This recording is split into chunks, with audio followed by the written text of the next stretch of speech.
This week, we are starting our series on buy-in for SEL. This series, we are covering all of the bases so you can create an SEL program that has buy-in from your principal, staff, community, and students.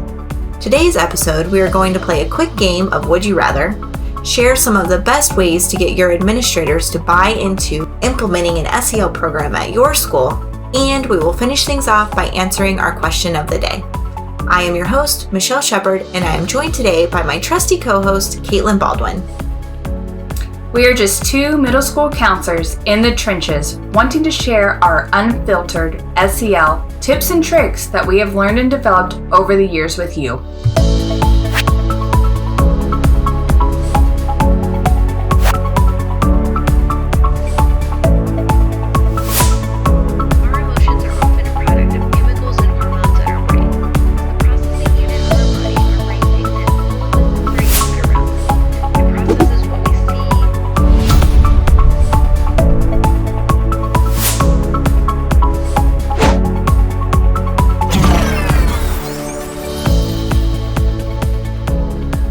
So let's get down to it. Let's talk about the nitty-gritty of buy-in for our principals.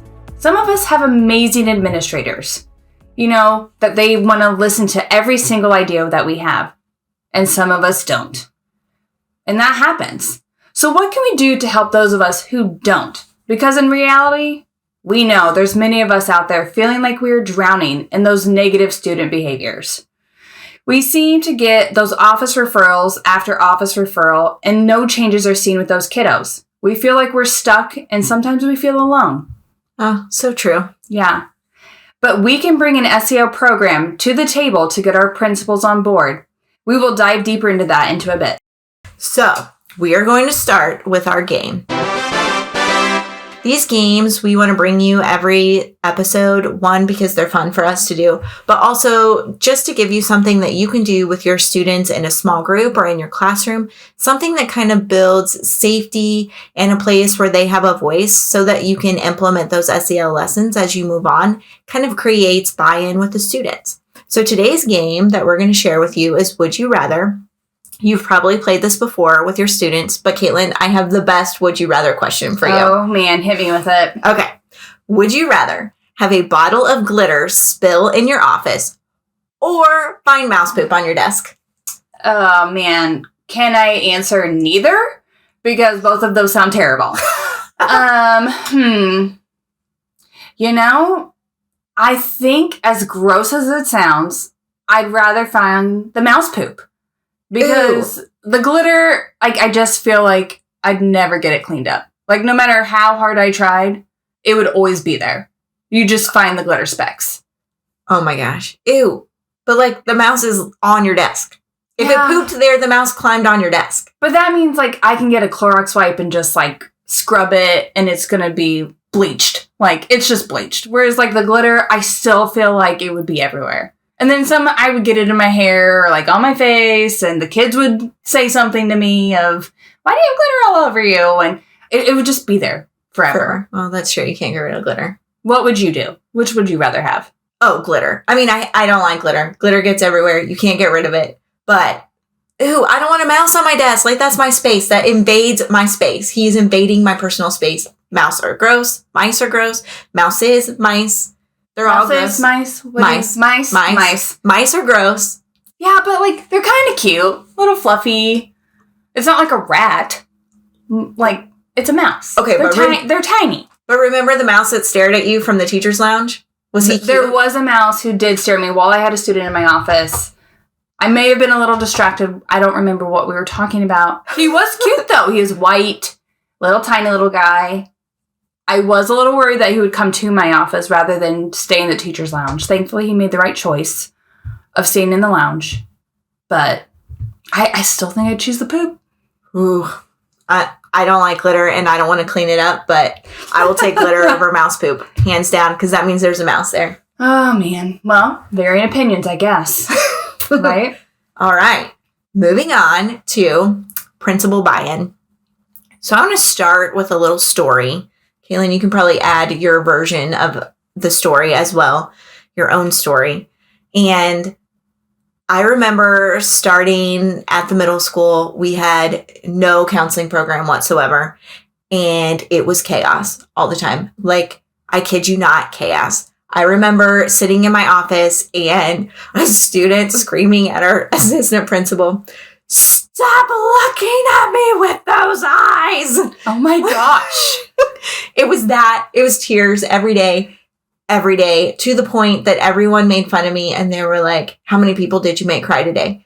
There was not a day that went by that I did not have someone crying in my office. Parent, student, teacher, somebody, and it was usually way more than one somebody. It was like 3, 4, 5. I think one day it was 7 people crying in my office all day. So it was kind of a joke. How many people did you make cry today? And that's kind of when I realized we have to do something. We are not going to survive this. Yeah. Do you have a similar? I know my first year of counseling was during the pandemic, so things were already just different. Kids didn't know what to do.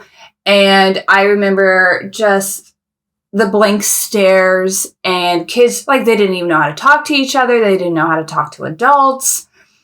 Everyone was just, it was chaos, but almost silent chaos for a while because they were so confused. But then as they got comfortable with the school year, okay, that's when things started to get a little more crazy. They're like, all right, we can bring our old ways into a pandemic world and still cause chaos in our classrooms.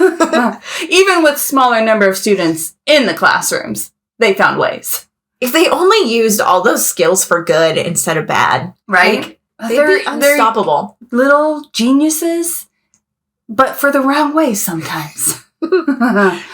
So my quote that I found for today, all great change begins with chaos. So good.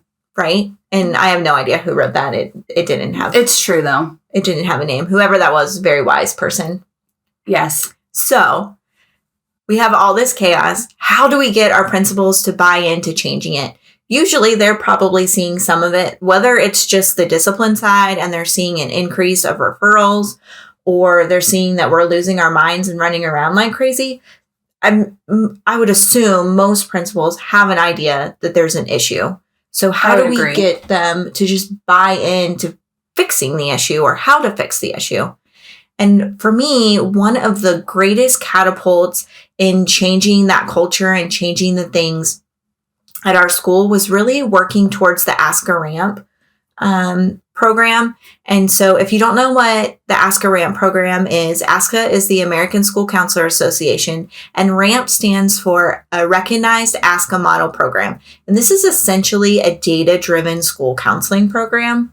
And if you haven't experienced going through the process of an Ask a Ramp program, just love your naivety because it will help you get through. If you have experience going through this process, you know that it can be quite the challenge, and it is much easier if you are not doing it alone. So if you are a lone counselor in your building, maybe do it with the other counselors in your district so that you have someone to talk to.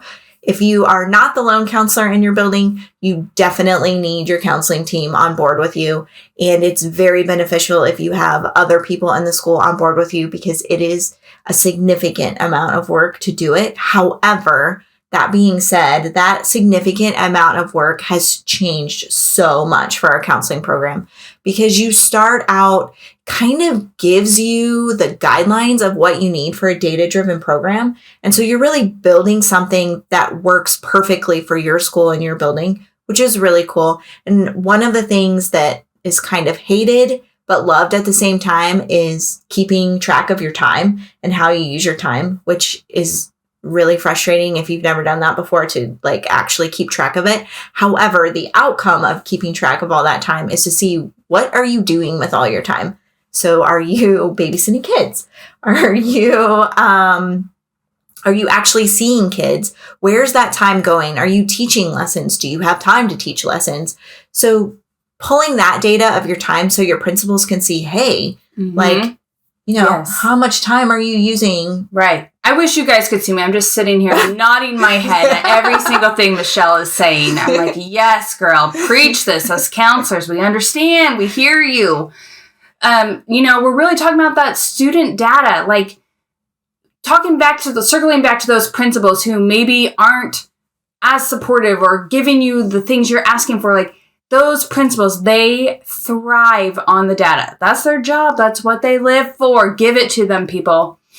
Tell them, how many kids are you seeing daily, weekly in your office? As Michelle was saying, like those kids crying every day, or, are you having so many office referrals? Those teachers sending how many kids a day to those offices? Small groups. Are you able to do those groups? Are you able to push into those classrooms and do lessons? Those are the things, the data that you need to give your principals. And if you haven't started collecting data from your students, you can do that in multiple ways. There are needs assessments that you can pay companies to use an assessment that they've already built and gather that data, and you can use it every year. There are templates for those on the ASCA website. You might have to be a member to access those, but I was just looking today to see if I could find some resources for you of where you could find those needs assessments. And then I thought to myself, here at Mindtrek, we need to make our own needs assessment. Mm-hmm. So I feel like I'm going to send that over, to the people at the top and be like, hey, we need, Mindtrek needs a needs assessment. Yeah, so I agree. That might be coming in the future. But until then, you can look online and find a needs assessment, or just sit down and create some questions. I love Google Forms. I think it's a great way to gather your data. You can do it anonymously, so the kids don't have to submit their email address or anything like that. And sometimes I think they're more open to giving you information. And the information that you get back sometimes is just shocking. It's unbelievable what they say. And some of the things that you can ask questions about are, what are things that are making it difficult for them to learn at school? Are they hungry? Are they using drugs? Are they afraid to be at school? Mm-hmm. Peer conflict. Yes. What are you seeing in your office that's making it difficult at school? So right now I am solely 6th grade is what I'm doing. And man, those 6th graders, after really not having much socialization for over 2 years, that is very low right now, their maturity levels. So it's just a lot of peer conflict, a lot of rumors, a lot of drama. And those Google Forms, for me, those needs assessments are huge. So those kids are able to fill out my Google Docs and say to me, Mrs. Baldwin, so-and-so is saying these things to me. Like, I don't know what to do. Where do I go from here?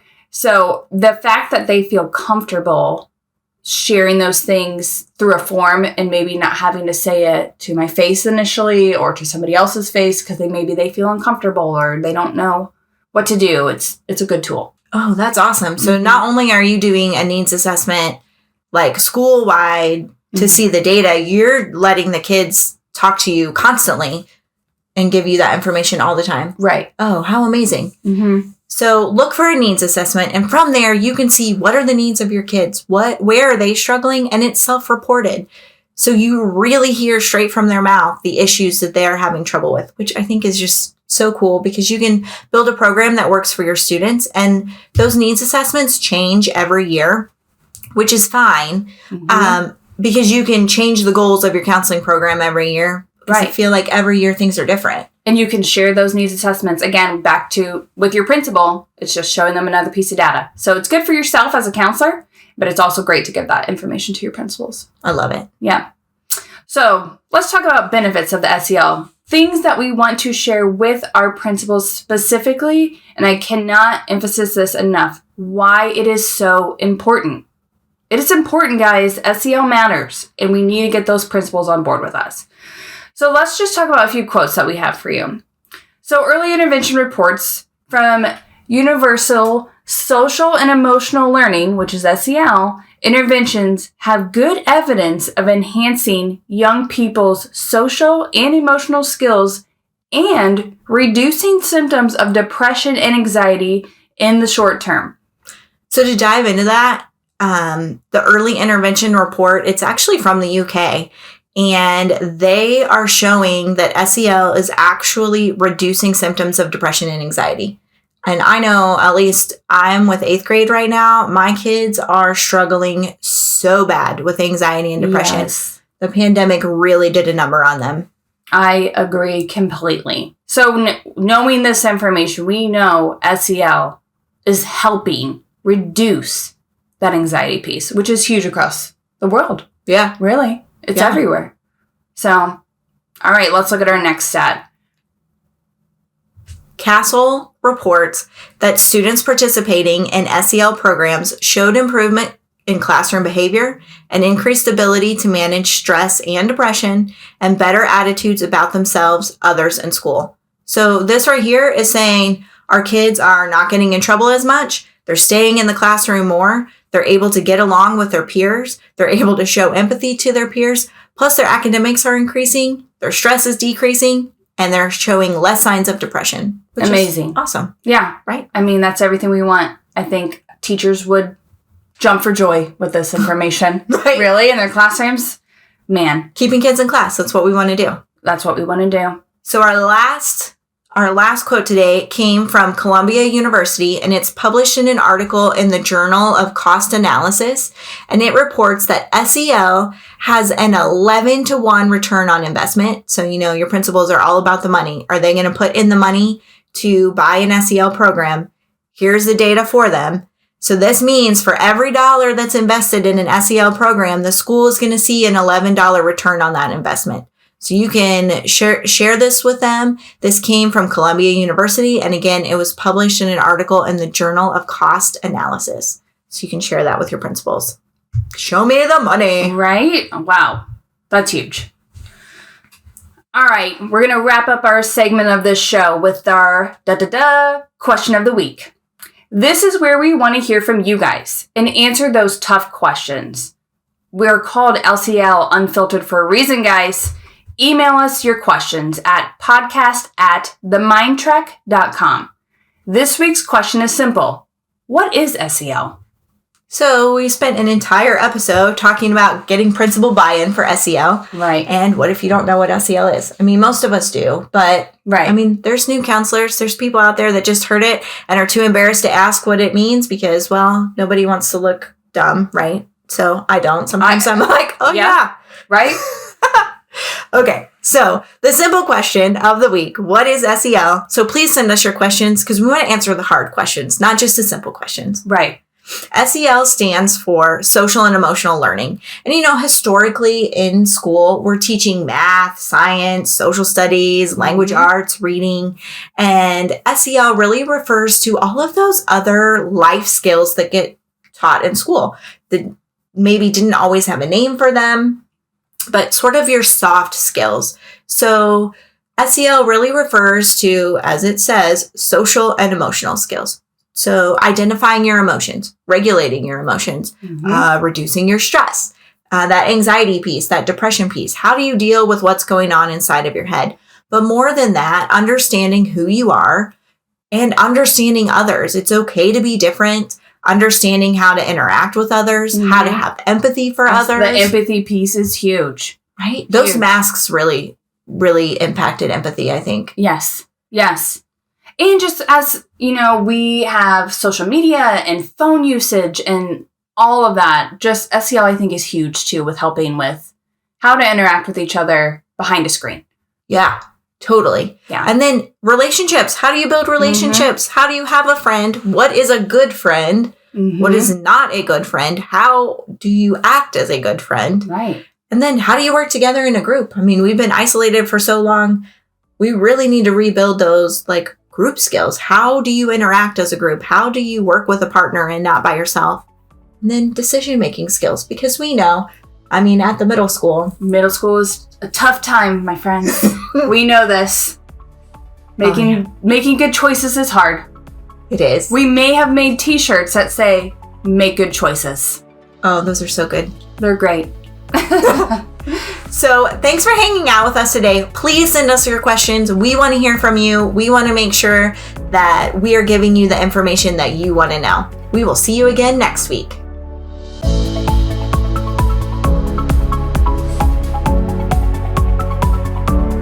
This has been SEL Unfiltered. Thanks to our sponsor, the Mindtrek SEL program, guiding people of all ages to make the impossible possible by giving them the tools to overcome stress, build stronger relationships, and climb their Everest. You can find them at themindtrek.com. If you have feedback or want us to answer your SEL questions, email us at podcast@themindtrek.com. We would love to hear from you. Join us next time to empower the SEL guide in you.